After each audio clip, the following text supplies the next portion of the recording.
오늘 이 시간에는 갈라디아 강의 8번째 시간으로서 바울의 호소와 율법과 약속의 차이라는 제목으로 함께 말씀의 은혜를 나누기를 원합니다. 갈라디아서 강의 이제 4장 강의에 들어왔습니다. 3장 4장은 교리편이고요. 1장 2장은 바울의 변호, 자기의 사도권과 그리고 자기가 받은 이 복음이 주의 계시로부터 신적 기원을 한 것이다 라는 그 자신의 변호가 1장 2장이었고요. 3장 4장은 교리편입니다. 율법이 뭔가, 그 율법과 또 율법의 행위들이 무엇인가, 우리가 성령 받고 칭의를 받는 그 요건은 율법의 행위인가 아니면 율법인가 아니면 믿음인가, 듣고 믿음인가, 이런 부분에 관하여 율법과 믿음, 율법과 믿음을 비교했다면 오늘 4장에는 율법과 약속을 좀 비교한다, 이렇게 이제 보시면 되겠어요. 그래서 믿음은 약속을 믿는 거니까, 그렇죠? 약속을 믿는 믿음으로 구원 얻는다는 것이 복음입니다. 율법은 하나님이 주신 말씀을, 율법을 지켜서 구원 얻는다는 것이 율법이라 한다면, 복음은 약속을 믿음으로 구원 얻는다, 이것은 복음이라고 그래요. 그래서 율법과 복음, 율법과 믿음, 또 율법과 약속, 이렇게 비교를 하는데, 믿음이나 약속이나 그 다음에 믿음, 약속, 복음이라는 동일한 계열에 속해 있다라는 것을 우리가 아시고, 이 4장 오늘은 율법과 약속의 비교, 이것을 중심으로 오늘은 살펴보려고 합니다. 이제 다음 주부터는 이제 5장 6장 가면은 실천편입니다. 실천.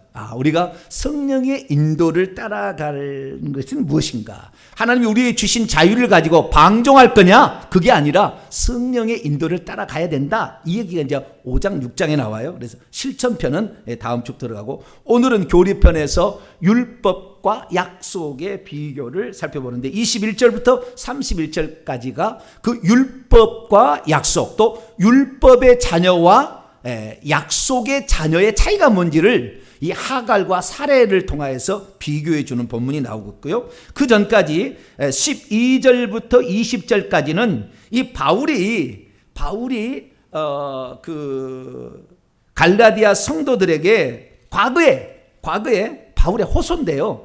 이 바울이 과거에 그 어려운 시절에 자기가 병이 들었대요. 병이 들어가지고 너무 힘들었는데, 그런데도 그런 상태에서 복음을 전했는데도 그 바울의 복음을 듣고 예수 그리스도를 믿어서 하나님 자녀가 되고 성령까지 받게 되고 막 받았더니 너무 감격해서 그 바울을 사랑함이 뜨거웠는데, 얼마나 뜨거웠냐면 자기의 눈이라도 빼줄 만큼 헌신적인 사랑이 있었는데, 어느 날 이들이 율법주의적인 성도들, 율법주의적인 그리스도인들, 유대 율법주의자들이죠. 예수 믿으나 그런 사람들에 의해서 그냥 속히 넘어가서 그들이 악한 의도를 가지고 접근해가지고 그들을 속였는데, 예수만 믿어서는 안 되고 바울의 복음은 잘못되었고 율법 행위도 있어야 된다, 할례도 행해야 된다, 막 이렇게 한 말에 넘어갔다는 것에 대해서 너무 가슴이 아프다, 이거 얘기해요. 바울이 얘기해요. 너무 가슴이 아프다. 그래서 이제라도 다시 너희를 향하여 내가 이 편지를 통해서 이제 바른 길로 돌아오게 하는데, 이것이 여인의 해산하는 수고와 같도다,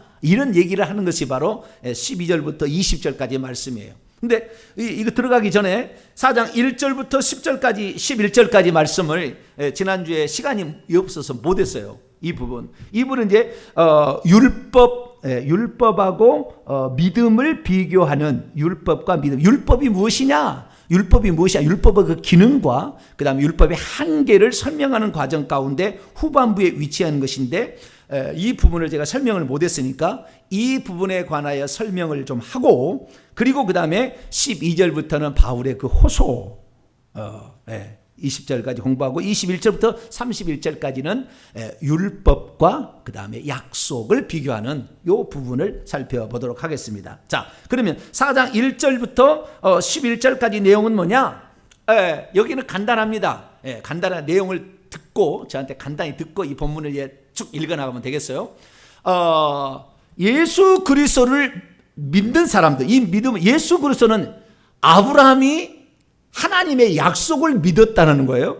그 약속을 믿은 증거가 아들로 나오는 거예요. 이삭으로 나오는 거예요. 하나님이 다시 오게 되면 너에게 자식이 있으리라. 그래서 하나님의 아들로 다시 온다는 것을 아브라함이 믿어가지고 그것이 의로 여김을 받았고 나중에 회개를 하고 그 다음에 순종을 통하여서 그 믿음이 완전해짐을 통하여 아브라함이 복을 받았다는 거죠. 그래서 이 아브라함으로 말미암아 천하 만민이 복을 얻게 되는데 이 율법은 아브라함부터 430년 뒤에 임시적으로 왜? 자기가 죄인지를 모르니까 왜? 애굽에 들어가서 살다 보니까 죄가 뭔지를 잘 몰라요. 우상숭배가 뭔지를 모르고 왜? 애굽 땅에 들어간 사람은 다 거의 지옥 같습니다. 다 애굽 땅에 430년 살았는데 애굽 땅에 들어가서 다 거의 다 지옥 갔어요. 왜? 하나님을 안 섬기고 우상을 섬기고 살았기 때문에. 그래서 이제 하나님께서 더 이상 신음하고 있는 내 백성을 거기에 둘 수 없다 그래가지고 이 200만 명이나 되는 장정만 60만 명이나 되는 그 이스라엘 민족을 하나님께서 애굽에서 구출해 나와요.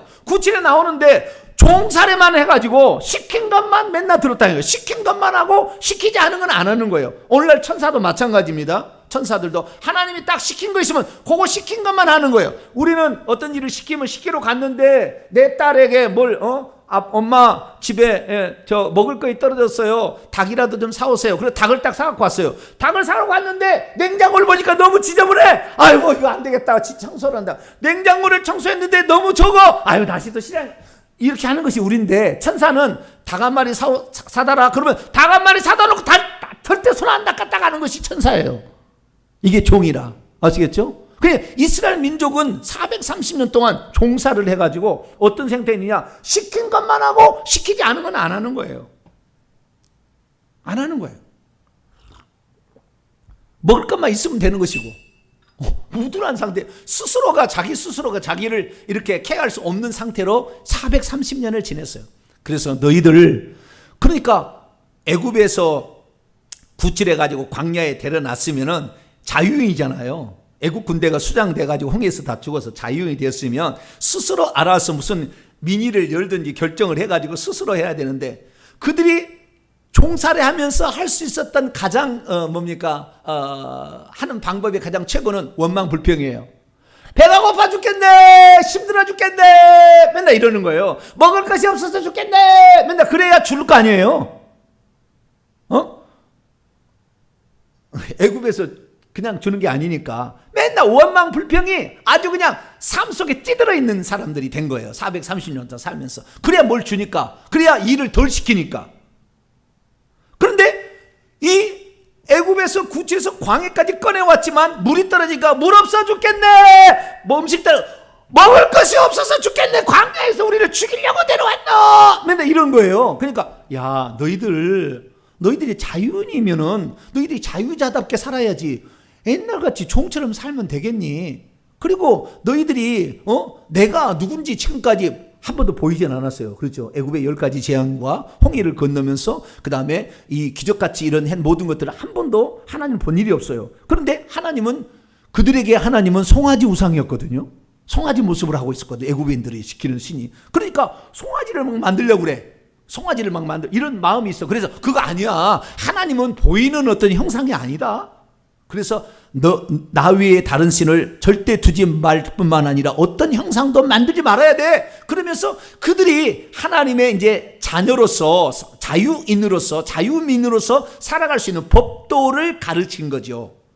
그게 율법이. 그래, 율법이라는 게 임시로 들어온 거. 왜? 제대로 못 살아가니까. 그리고 자기가 하고 있는 게 죄인지 몰라. 원망 불평을 맨날 해. 10번 이상을 합니다. 그래서 나중에 쓸어 없애버려요. 그리고 원망 불평에서는 지옥 간다는 것을 알도록 하려면 자기가 무슨 죄를 지었는지 알 수 있도록 하기 위하여 하나님께서 율법을 주었어요. 그래, 율법의 기능은 내가 무슨 죄를 지었는지를 깨닫게 되고, 하나님께서는 어떻게 우리가 살아야 하나님의 백성답게, 자녀답게 살 수 있느냐라는 것을 가르쳐 주는 것이라는 거죠. 그래서 그 율법을 결국에 이제 그 이스라엘 민족이 얻고 있었으나, 하나님께서 그 율법을 가지고 율법 아래 계속 거기에 대해서 시킨 대로 사는 것이 아니라 또 율법을 주니까 율법에 시킨 대로 살려고 하는 거예요. 율법에 시킨 대로. 왜? 옛날에 그런 습성이 있었잖아요. 그래서 율법에 시킨 대로, 율법을 그래서 이스라엘 민족이 조사를 해보니까 613가지래요. 창세기, 출애굽기, 레위기, 민수기, 신명기를 조사해보니까 하나님이 하라는 것이 248가지, 하지 말라는 거 365가지에서 613가지래요. 그래서 우리는 613가지만 지키면 된다. 그래 바울도 나는 율법의 의로는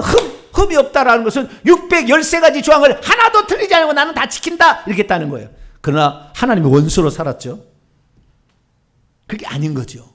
그래서 하나님께서는 이 계약은 안 된다. 그래서 이제 드디어 아브라함에게 약속을 했던 그 아들을 통하여 구원한다는 그 계획을 예수 그리스도를 통해서 이 땅에 보내주심으로 그 예수님이 율법을 지키지 못한, 아니 율법 있기 전에도 하나님의 법도를 지키지 못해서 그 죄값을 대신 예수님이 십자가에 져서 죽으심으로 죄값을 담당해 버리니까 정죄할 수가 없어요.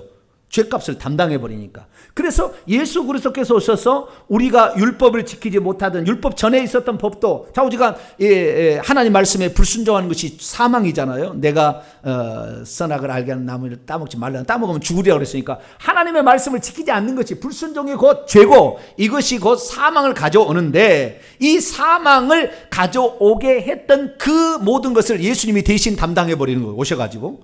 그래가지고 나를 믿게 되면 그 죄값을 받지 아니할 뿐만 아니라 내가 보내준 성령의 인도를 따라서 죄를 짓지 않게 된다면 너희를 천국할 수 있다 이거예요. 그러나 이 사람들이 예수 그리스도를 믿으면 과거로부터 지었던 죄에 대해서는 자기가 회심을 통하여서, 회심은 그리스도를 믿는 것까지 포함하는 거예요. 회개와 믿음을 포함해서 회심이라고 그러는데 이것은 단 한 번 하는 것이고 처음 믿을 때 하는 건데, 회심이 모든 죄를 다 용서하는 건 아니다.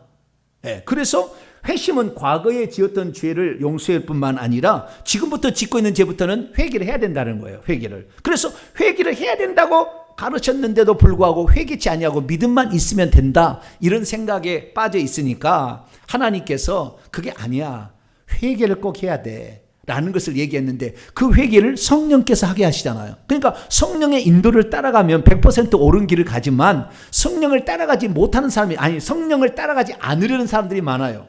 의도적으로. 왜? 성령의 통제를 받기 싫어서. 그러니까 성령의, 예수 그리스도를 믿어도 성령의 통제를 안 받는 거예요. 그냥 그 사람은 교회에 와서 목사님에게 설교를 듣기 전까지는 통제가 없어요. 왜? 성령의 통제를 안 받아요. 성령이 누군지도 모르고 성령의 통제를 안 받으려 하니까. 그러니까 사도 바울은 말하기를, 우리가 어렸을 때 무엇이 옳고 무엇이 그른지를 모를 때는 율법이, 어렸을 때는 율법이 필요하다. 율법이 필요하다. 이게 후견인과 그 다음에 청지기로서, 어렸을 때는 후견인, 그 다음에 나이가 들어서 청지기한테 교육을 받아가지고 상속자로서, 아들로서는 어떻게 살아야 된다는 법으로서 이건 필요하다라는 얘기를 들려줄 뿐만 아니라, 그렇다고 해서 우리가 계속해서 이런 율법 아래에 있는 게 아니라 우리는 원래 예수 그리스도를 믿음으로, 갈라디아의 성도들은 율법을 지켜서 의롭다는 유대인들이 아니고 할례받은 자들이 아니라 너는 처음부터 예수 그리스도를 믿어서 하나님의 아들 딸들이 된 자들이다. 믿음으로 너희들은 아들 딸들이 된 자들인데, 너희들이 죄를 영 지었게 되면은 이 율법을 통해서 회개를 하든지 아니면 성령 인도를 따라가야 되는데, 둘 다 안 따라가고 어떻게 해요?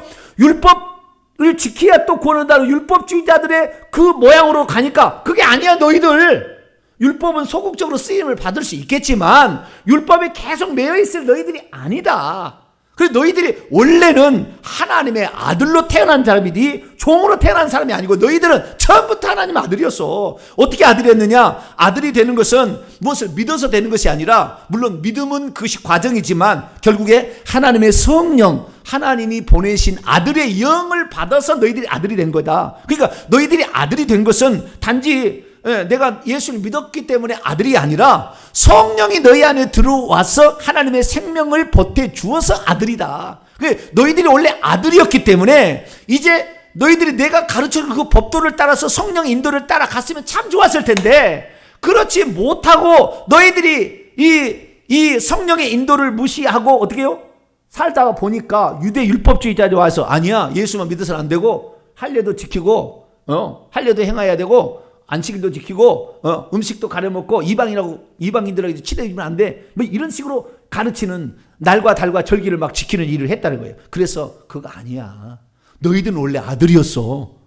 너희들이 잠시 동안 그런 율법의 영향을 받을 수는 있으나, 그리고 사실 우리 예수 믿는 사람도 어렸을 때가는 율법에 소극적으로 도움을 받을 수는 있으나 이것이 우리가 나가야 될 방향은 아니다 라는 사실을 1절부터 10절까지 얘기를 하는 거예요. 1절부터 11절까지. 자, 그래서 너희들이 원래 어떤 존재였는지, 네가 어떻게 해서 하나님의 아들이 되었는지 이 부분을 정확히 일러줍니다. 자, 4장 1절부터 내가 또 말하노니 유업을 이을 자가, 상속자가 모든 것의 주인이지만 어렸을 동안에는 종과 다름이 없어서 그 아버지의 정한 때까지 후견인, 4세부터 16세, 어릴 때부터 14세까지 후견인, 그 다음에 청직이 그 다음부터 25세까지는 이제 그 상속자로서 교육을 받는 것이고, 후견인은 어릴 때 초등학문, 초등 원리를 배우는 그 기간이 후견인과 청직이 아래에 있나니, 이와 같이 우리가 어렸을 때 이 세상의 초등학문 아래, 초등 원리 아래에 있어서 종들을 하였더니 때가 참에 하나님이 그의 아들을 보내서 여자에게서 나게 하시고 율법 아래 나게 하신 것은, 율법 아래 나게 하신 것은 이 이스라엘 민족의 후손 아브라함과 다윗의 할례받는 후손으로 오게 하신 것은 율법 아래 있는 자들도 속량하시고 우리로 이방이나 유대 상관없이 아들의 명분을 얻게 하려 하심이라. 너희가 아들이기 때문에 하나님이 그의 아들의 영을 우리 마음 가운데 보내사 아빠 아버지라 부르게 하셨느니라. 그러므로 내가 이제는 종이 아니요 아들이니 아들이면 하나님으로 말미암아 유업을 받. 이게 너의 정체성이 뭐냐? 너는 종으로, 지금 네가 설령 종처럼 네가 종으로 살아야 된다고 유대 율법자에 얘기하지만 너희들은 원래 종이 아니고 너희들은 처음부터 아들이었어. 처음부터 너는 아들로 구원을 받은 거야. 아들로. 종으로 구원을 받는 게 아니라 아들로 너희들은 구원을 받았으니까, 우리가 아들이 된 것이 단지 뭘 믿어서가 아니라 아들의 영이 우리 속에 들어와서 그 생명을 거듭나게 함으로 우리가 아들이야. 그래서 아들이고, 또 이 아들은 나중에 성숙하게 되면 상속자가 되는 건데, 상속자가 되기까지는 그 율법이라는 것을 통해서 상속자로서의 살아갈 법도를 배우는 거야. 그래서 그것을 배웠고, 또한 이것을 배우는 것이 중요하지만 우리의 본질은 아들이기 때문에 우리가 맨날 시킨 것이나 하고 시키지 않은 건 안 하고 이따위 생활이 아니라, 우리가 하나님께 거룩한 자가 되고 천국에서 상속을 받을, 기업을 상속으로 물려받을 자면 우리가 어떤 삶을 설계를 하고 우리가 어떻게 수술해야 될지를 알아야 되는 것이지, 또 시킨 것이나 하고 안 시킨 안 하고 이런 거 아니야, 이런 거 아니야. 이것을 바울이 얘기를 하고 있는 거예요. 이해가 되시겠죠? 별로 감동이 안 되시는 거예요. 이해가 되시죠? 네. 그래서 이 예수 그리스도께서 이방인으로서 올 수 있었으나 그건 절대 될 수가 없죠. 왜냐하면 하나님께서 아브라함과 다윗의 자손으로 보내준다고 했고, 특별히 율법 아래에 있는 자들도 속량해야 되니까. 그러니까 예수님은 이 땅에 오셔서 율법을 다 지키신 거예요. 율법을 다 지키신 거예요. 바울도 율법을 다 지킨 사람이에요. 베드로도 율법을 다 지킨 사람이고요. 네. 율법이 규례의 문제에 있어서는 문제가 되겠지만, 그러나 율법 자체에 대해서는 문제가 없었던 사람입니다. 그런데 지금 상태가 어떻느냐, 안타까움을 표현하는데 8절, 그러나 너희가 그때에는 하나님을 알지 못하여, 그때는 것은 하나님을 안 믿을 때, 이방인으로 있을 때에 너희 이방인이 너희가 그때에는 하나님을 알지 못하여 본질상 하나님이 아닌 자들, 우상이겠죠. 그런 자들에게 종로를 하였다는 거예요. 우리도 우리나라에 복음이 전해지기 전에 뭐요? 조상신에게 아주 그냥 벌벌벌 기었어요. 조상신에게.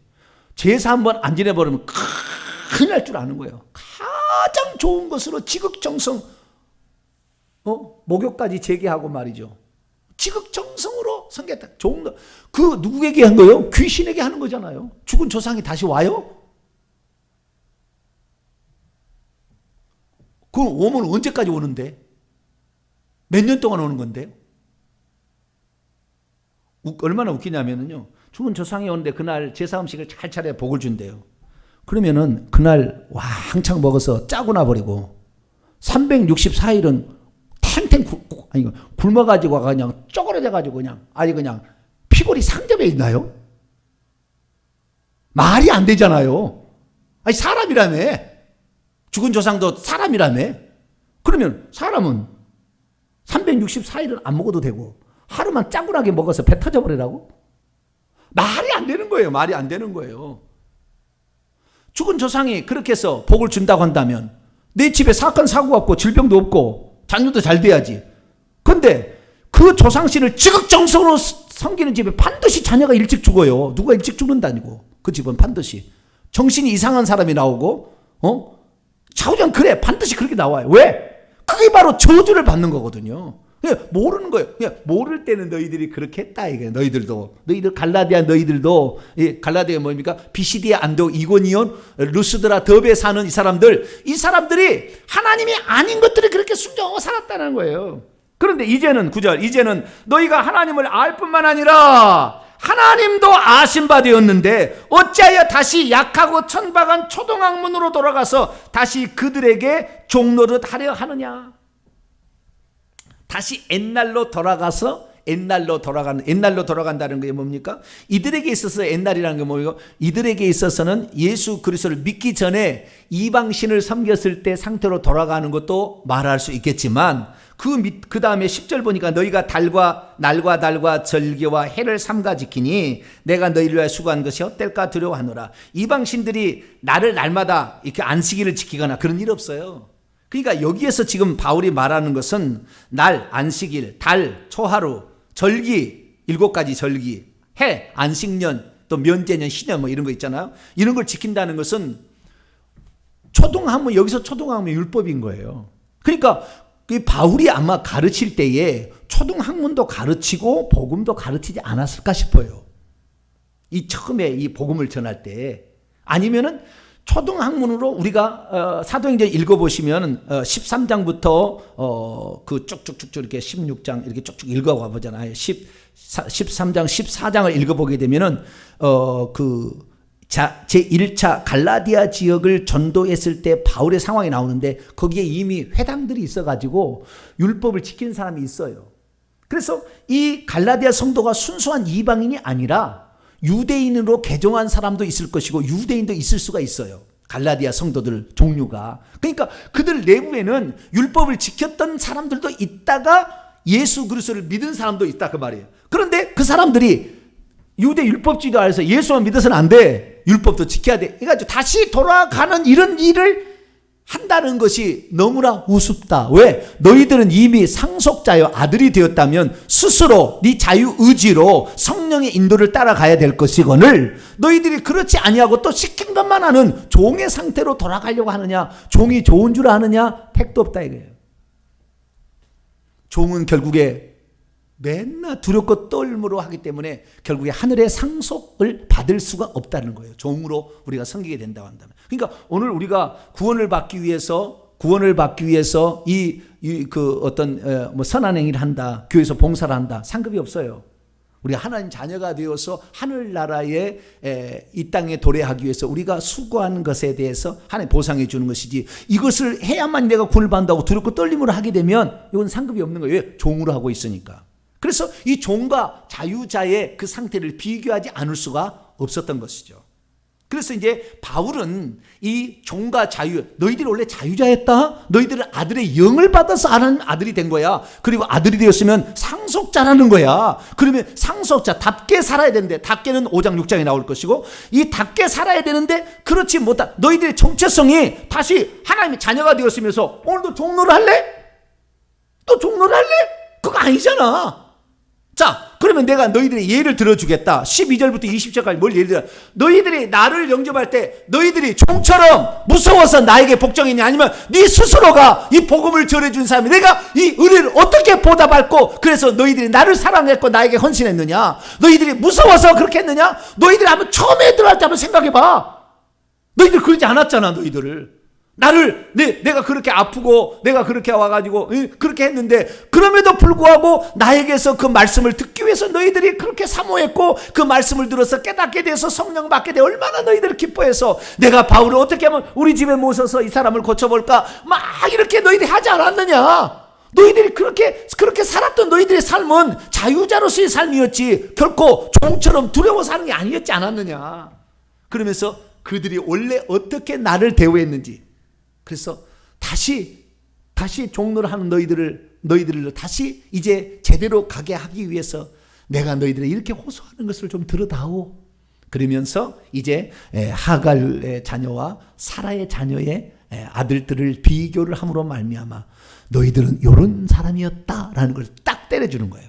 그리고 5장 6장에 그러면 자유자로서 사는 것은 어떻게 사느냐? 방종하는 거냐? 마음대로 살아야 되느냐? 그게 아니다. 이게 5장 6장에 나와 있는 이야기입니다. 자, 그러면 12절부터 이 얘기를 이제 제가 해나가겠습니다. 형제들아, 내가 너희와 같이 되었은즉 너희도 나와 같이 되기를 구하노라. 내가 너희와 같이 됐다는 건 이방인이라는 거잖아요. 내가 원래 이방인이 아닌데 이방인처럼 된 것은 너희들을 한 사람이라도 구원 얻게 하고자. 내가 원래 이 유대인이었으면 이방인하고 이방인에게 가서 교제를 하면 돼요? 안 돼요? 안 되잖아요. 우리 2장에 공부했잖아요. 이방인이라고 친구하면 안 된다고. 개 돼지니까 이방인들은. 그럼 부정하게 타는 거. 정결법을 해치는 거니까 안 되잖아요. 그러나 내가 너희와 같이 되었으면 이방인처럼 내가 되어서 너희들에게 율법의 규례들을 생각지 아니하고 기꺼이 가서 복음을 전했으니 너희도 나와 같이 이제 하나님의 그 복음을 위해서 너희들도 그렇게 살아야 되지 않겠느냐. 너희가 내게 그때는 해롭게 하지 않았다. 너희들이 나를 해롭게 하지 않았다. 내가 복음을 전했는데 나를 뭐 죽이려고 하는 거 아니고 너희들은 나를 해롭게 하지 않았다. 내가 처음에 육체의 약함으로 말미암아 너희에게 복음을 전한 것을 너희가 아는 바라. 너희를 시험하는 것이 내 육체 안에 있으되 이것을 너희가 업신여기거나 침뱉지도 아니하고 오직 나를 하나님의 천사와 같이 그리고 그리스도 예수와 같이 나를 받아들였었다. 여기에서 드디어 바울의 질병에 관한 이야기를 꺼냅니다. 우리는 바울이 어떤 질병을 가지고 있었을 거라는 사실을 이 갈라디아서 이 4장의 말씀과 고린도 후서 12장의 말씀을 통하여 우리는 간접적으로 알게 됩니다. 그것이 무엇인지는 알 수는 없어요. 여기에 육체의 약함이라고 나오잖아요. 육체의 약함. 약함이라는 것은 아스데네이아라는 헬라어인데요. 아스데네이아라는 것은 아라는 말은 부정어예요. 부정어. 그리고 데레오라는 동사에서 왔는데 강하다라는 거예요. 강하지 않음이에요.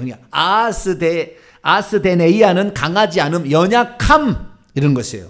그래서 강하지 않음, 연약함에서 결국에 나온 것이 어떻게 되냐면 질병병으로 이제 이게 단어가 뜻이 변하기 시작합니다. 질병병에서 나중에 마음의 병까지도 이것이 이제 다 포함이 돼요. 포함이 되는데 이 예수님께서 이 단어를 어떻게 썼는지를 한번 살펴보고 육체의 약함이 그냥 몸이 약해가지고 복음을 전하지 뭐 피곤해가지고 막 몸이 약해서 시키면 피곤해가지고 죽겠는데 복음을 들으러 왔어 그래 나 어쩔 수 없이 또 해야 돼 막 이런 건 아니에요. 왜냐하면은 사례를 제가 잠깐 볼게요. 자, 누가복음 5장 15절을 보겠습니다. 아스데네이아가 뭔지 누가복음 5장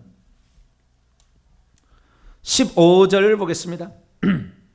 누가복음 5장 15절. 아스데네이아 이게 뭐냐? 연약함이냐? 우리는 이제 갈라디아서는 연약함이라고 번역을 해놨는데 연약함이라고 번역하기보다는 질병으로 번역을 했어야 됩니다. 그래서 제가 지금 그 얘기 하려고 하는 거예요. 자, 5장 15절 읽습니다. 시작. 예수의 소문이 더욱 퍼짐에 수많은 무리가 말씀도 듣고 자기의 병도 고침을 받고자 하여 모여오되 여기에 병이라는 것이 아스데네이아예요. 그러면 자기의 연약함을 고치고자 힘들어가지고 피곤한데 그거 고치려고 온 거예요? 아니요. 어떤 특별한 어떤 질병이겠죠. 그 연약함으로 말미암아 나타나는 어떤 질병들 아니면 장애들 이런 거잖아요. 육체가 고장났든지 육체가 발현을 못했든지 그래서 장애든지 고장이 났든 병이든지 이런 고장난 것으로 말미암아 제대로 어떤 기능을 수행하지 못하게 하는 어떤 것 이런 걸 지칭하니까 질병이라고 봐야 되는 거예요. 하나를 더 보도록 하죠. 요한복음 5장 5절 아스데네이아를 어떻게 용법으로 썼는가? 요한복음 5장 5절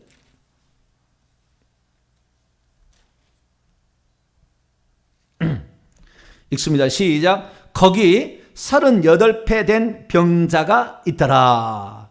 여기에 이제 병자라고 나와 있는데요.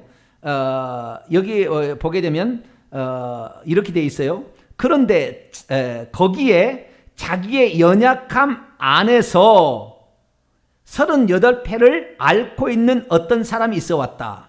그러니까 여기에서는 이제 그 병자라는 표현 병이라고 어떤 사람인데 앓고 있는 어떤 사람이니까 이걸 병자라고 했지만 그 안에 자기의 연약함 안에서라는 말이 있는데 그 말이 없어요.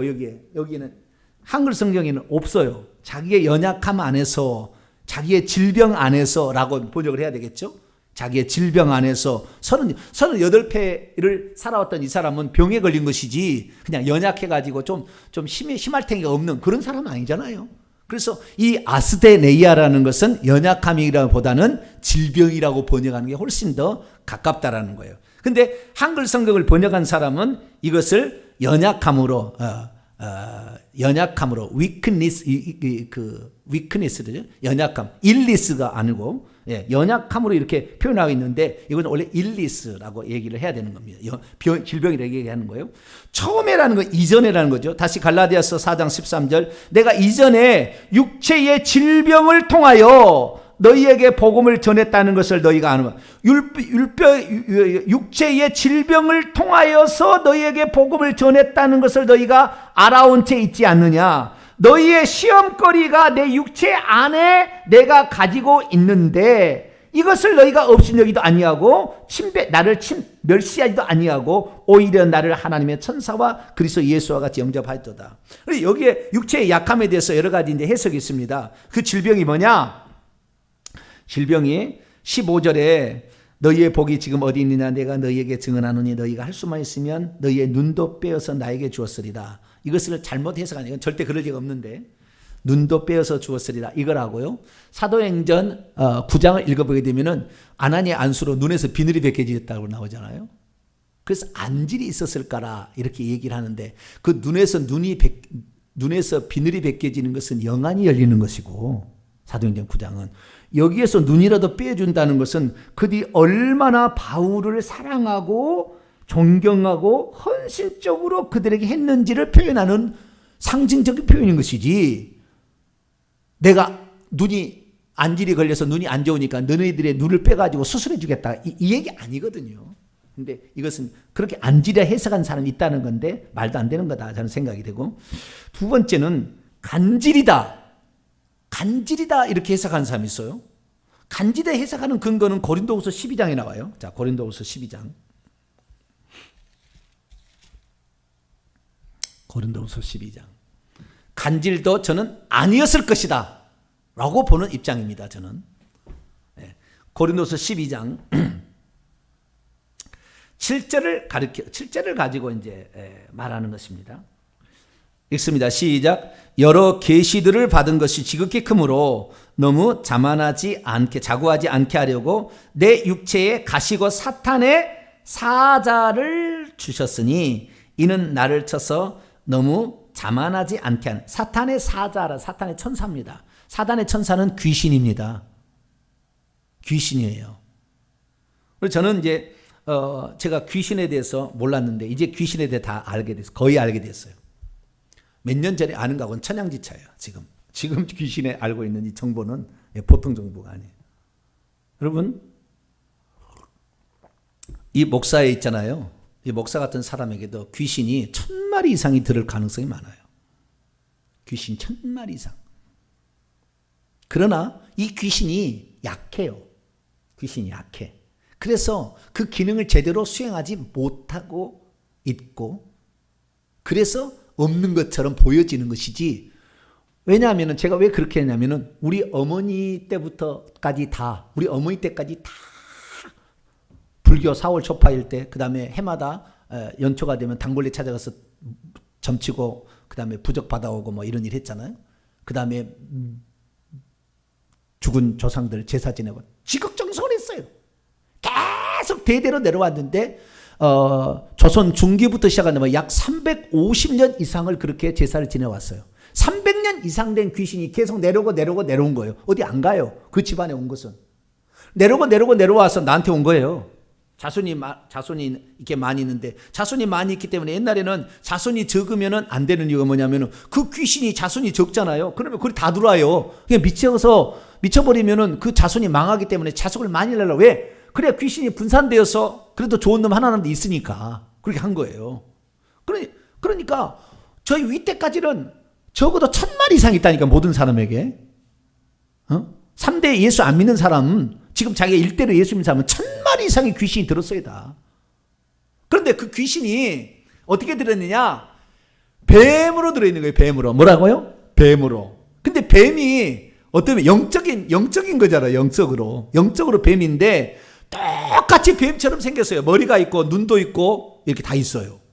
똑같이 생겼는데 그런데 실처럼 생겼습니다. 약해져서 실처럼 생겨 있어요. 그래서 아주 가느다란 실인데요. 이 가느다란 실처럼 되어 있는 것이 우리 속에 뱀인데 실처럼 되어 있는 게 우리 속에 들어와 있는 거예요. 근데 이것이 뭉쳐버리면 힘을 발휘합니다. 그리고 그 다음에 특별히 그 집안에 무당이 있다든가 단골레가 있다든가 뭐 예를 들어서 불교 회장이 있다든가 뭐 이런 사람 있잖아요. 지극정성으로 섬기는 데는요 굵은 뱀이 있어요. 그 속에 꿈틀거리는 있으나 마서나 이런 그런 것이 이렇게 있는 게 아니라 굵은 뱀들이 있다. 이 굵은 뱀들이. 이 굵은 뱀들이 있는 사람들이 중한 질병에 걸리고 사건 사고로 일찍 죽어요. 심장이 들었으면 심장을 쳐서 그 돌연사를 시킵니다. 예. 그럼 언제 죽을지 몰라요. 그 심장에 딱 묶고 있다가 어느 날 딱 치버리면 심장이 갑자기 충격을 받아서 죽는 거예요.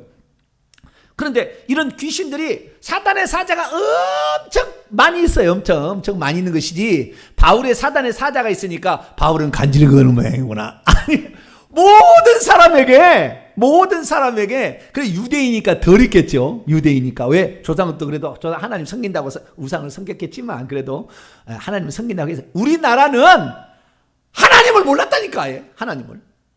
얼마나 많이 회개를 해야 되는지 모른다니까요. 얼마나 많이 회개를 해야 될지. 그래서 우리나라가요, 이 목회자들이 그 대도 영안이 열리지 아니하고 영적 파워 권세가 나타나지 않는 것은 이 많은 수많은 귀신들이 찌들려 있어서 그러는 거예요.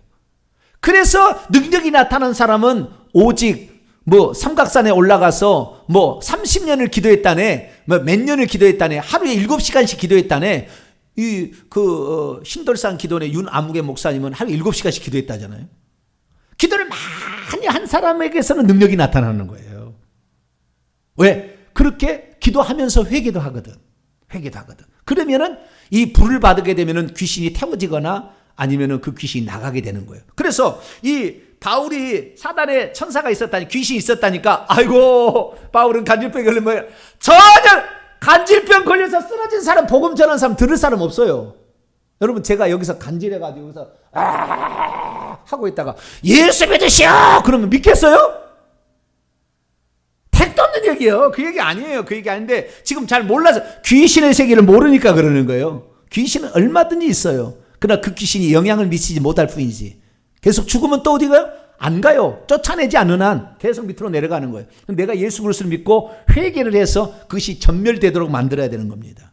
네. 그래서 사단의 사자를 쥐었다라는 것은 그에게도 귀신이 영향을 미치도록 했다라는 것이고요. 그렇지만 그것이 간질병까지 갔다는 것은 불가능한 겁니다. 왜? 다시 갈라디아서 4장으로 넘어가서 너희를 시험하는 것이 내 육체 안에 있다. 너희를 그러니까 바울에게 있어서 어떤 안 좋은 것이 있었다는 거예요. 그런데 13절에 답이 나와 있는 거예요. 원문을 보니까 내가 이전에 육체의 질병으로 말미암아, 그러니까 갈라디아 오기 전에 어떤 질병이 있었다는 거예요. 아시겠죠?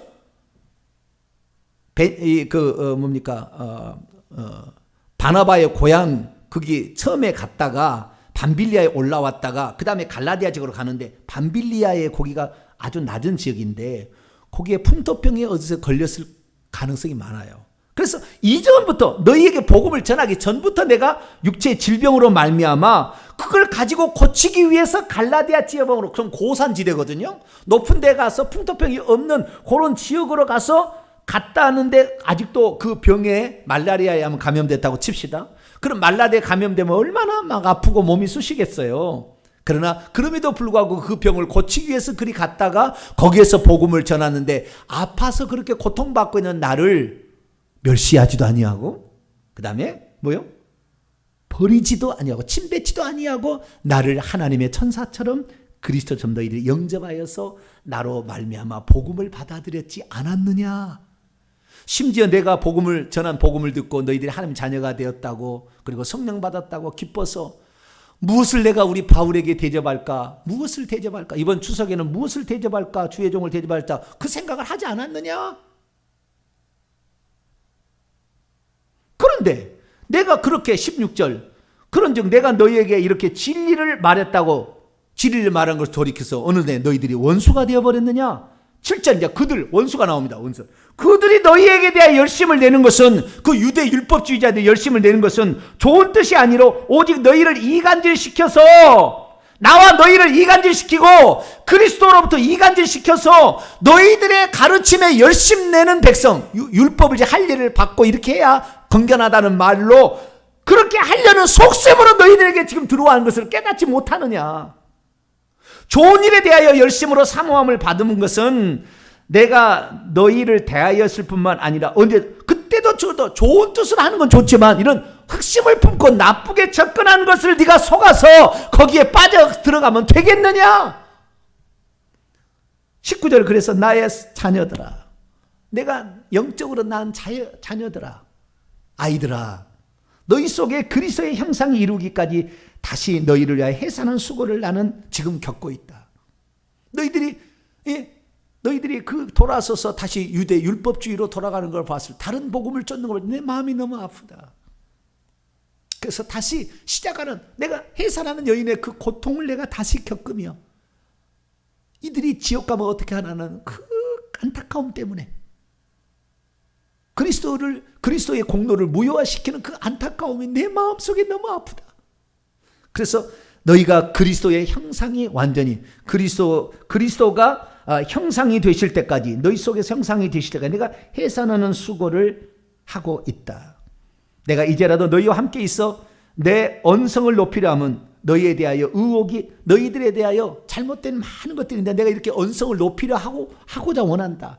그러면서 21절부터 31절까지 율법의 자녀의 결과가 어떻게 될 것이고 약속의 자녀의 결과가 어떻게 되는 것인지를 이제 내가 비유를 통해서 설명해 주겠다. 너희들은 원래 하나님의 나라를 상속받을 약속의 자녀다. 성령을 받아서 하는 자녀가 된 것이 성령을 따라 난 자들이지 육체를 따라 난 자들이 아니다. 율법은 육체의 예법만 되어 개혁할 때까지 맡겨두신 것이지 너희들은 성령의 인도를 따라가야 될 자들이다 라는 얘기를 이제 해줍니다. 그래서 21절에 내게 말하라. 당신들은 내게 말하라. 율법 아래 계속해서 있고자 원하는 자들이여, 당신들은 율법을 듣지 못했습니까? 기록된 바 아브라함에게 두 아들이 있었는데 하나는 여종 하늘에게서 낳고 하나는 자유 있는 여자 사라에게서 낳았다고 하지 않았습니까? 여종에게서 난 자는 육체를 따라 낳고 하늘에게서 나온 이스마엘은 하가를 통해서 육체를 통해, 육체만 그냥 자식 낳는 도구처럼 이렇게 자식을 낳은 것이고, 자유 있는 여자에게 사라에게서는 약속을 통하여 이삭이 태어나지 않았느냐? 그 약속, 내게 다시 오리니 내게 아들이 있으리라는 그 약속을 믿음으로 1년 뒤에 그 자식이 태어나지 않았느냐? 이것은 비유니 이 여자들은 두 언약을 가리키는 것이다. 두 언약이 뭐예요? 하나는 율법 언약이고 하나는 약속을 믿는 언약이에요. 율법 언약과 약속 언약이다.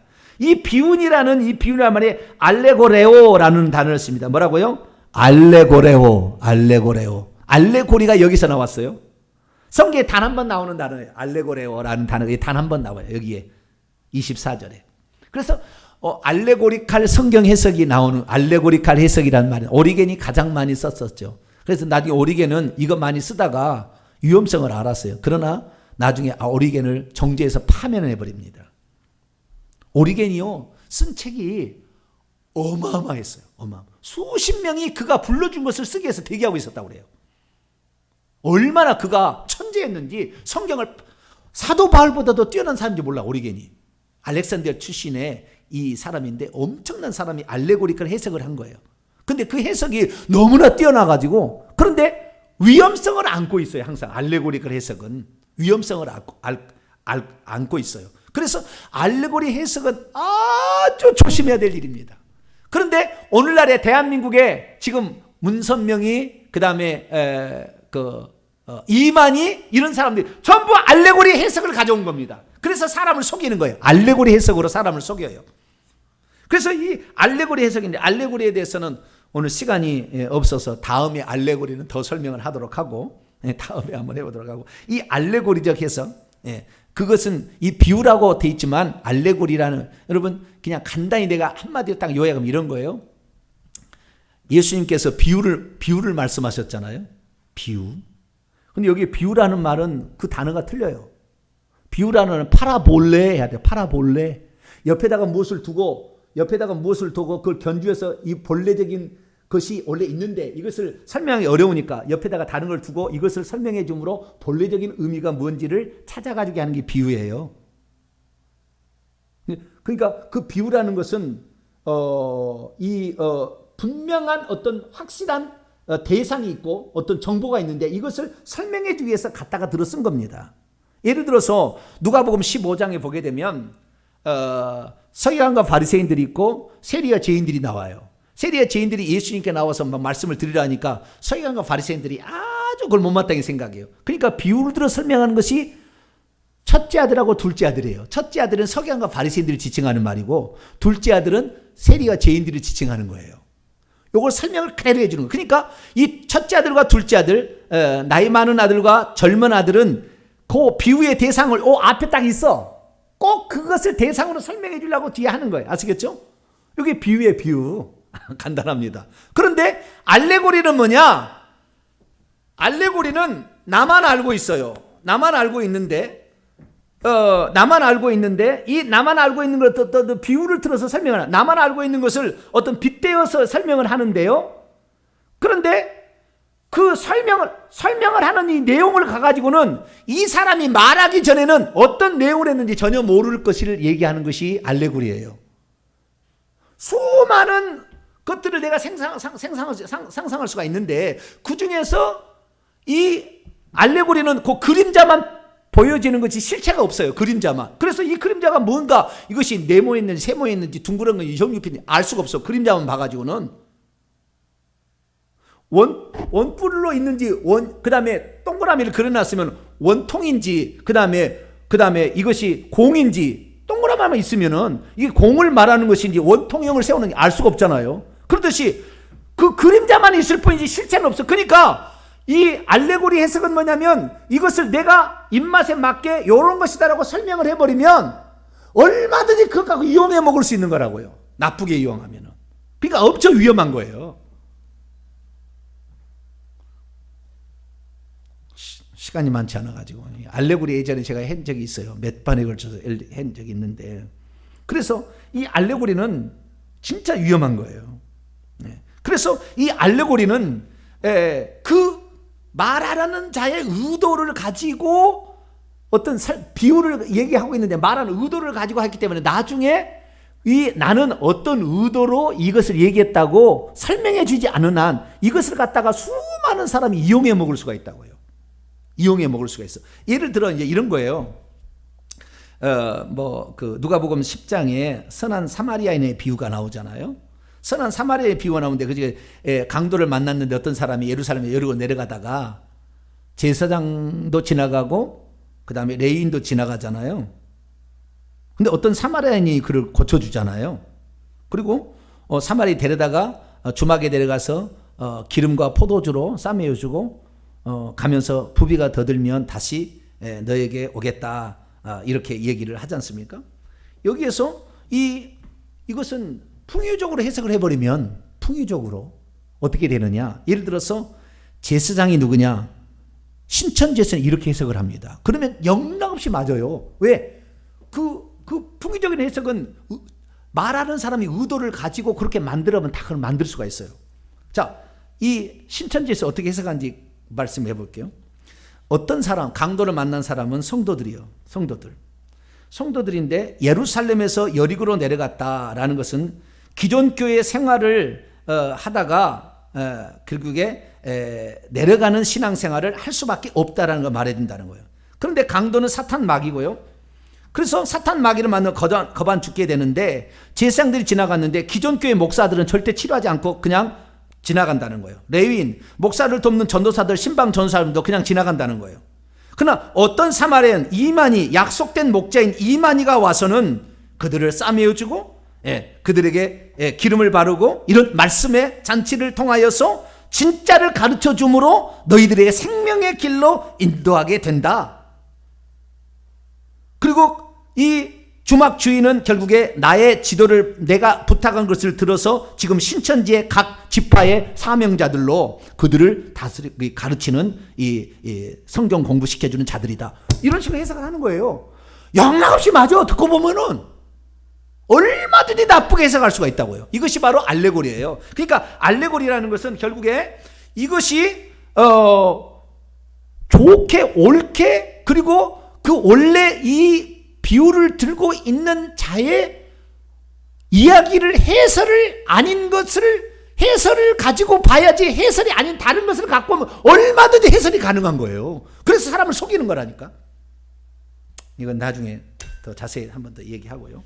그래서 이건 비유다. 두 언약, 여러분 하갈과 사례가 두 언약입니까? 바울의 생각 속에 있는 거예요. 하갈과 사례는 그러지 않아. 그런데 바울의 생각 속에는 이 하갈은 율법의 언약을 가리키는 것이고 바울의 생각이 지금 그런 거예요. 해석해 주니까 아는 거예요. 그래서 요 해석만 따라가야 돼. 다른 거 따라가면 안 돼. 그런데 지금도 이 해석을 가지고 신천지하고 하나님의 교회에서는 하나님의 어머니가 장길자래. 그래 이렇게 해석해 나가. 그들 나름대로 이제 알레고리적으로 접근해 버리네요. 그러니까 완전히 속는 거예요. 진짜 여기에 성경 해석이 여기에 있다. 뭐 이런 식으로 넘어가는 거예요. 근데 이 작자가 쓴 사람, 말씀을 했던 걸 쓴 사람이 해석해 주는 대로만 해석을 해야 돼. 알레고리는. 그렇지 않으면 얼마든지 나쁘게 해석할 수 있으니까. 그런데 이 바울은 뭐라고 해석을 하느냐? 두 언약이다. 두 언약. 언약이 두 개가 있다는 거예요. 하나는 율법 언약이 있고 아브라함이 믿었던 약속 언약이 있다는 거예요.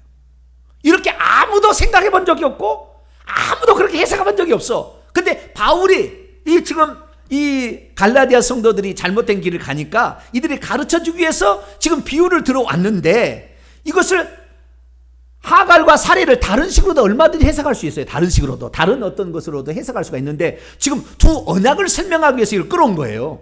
이 부분에 있어서만은 맞지 다른 것으로 설명하면 틀릴 수도 있어요.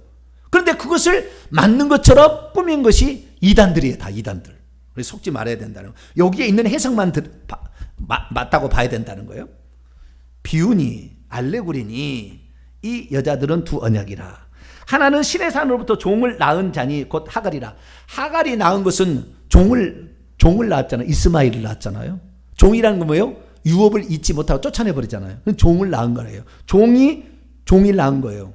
종이 종을 낳은 거잖아요. 그렇죠? 근데 율법은 신의 산을 받았기 때문에 신의 산으로부터라는 말을 썼고요. 하녀가 종이 낳은 자녀는 종이다예요. 근데 여러분 이스마엘은 종인가요? 아들인가요?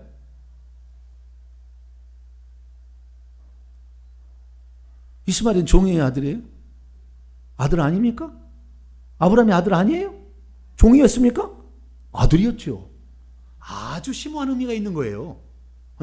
그래서 설명을 해볼게요. 이 하갈은 아라비아에 있는 시내산, 많은 사람이 시내산 지금 시나이 반도에 있는 시내산 하는데 아라비아에 있다. 이것이 김승학 지금 권사님이시죠? 안수집사님. 김승학 권사님이 이걸 찾아냈어요. 직접 가가지고.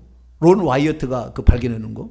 그런데도 지금도요, 이 아라비아에 있는 시내산이라는 이 바울의 기록을 처음에는 못 믿었어요. 다. 왜? 시나이 반도에 있는 시내산, 거기라고 알고 있었거든. 근데 이게 지금 다 틀렸다는 게 나중에 나오잖아요. 성경이 맞아요. 아라비아에 있어요. 아라비아에 있는 시내산으로 지금 있는 예루살렘과 같은 거, 지금 있는 예루살렘의 율법을 따라가고 있으니까. 그래서 그녀가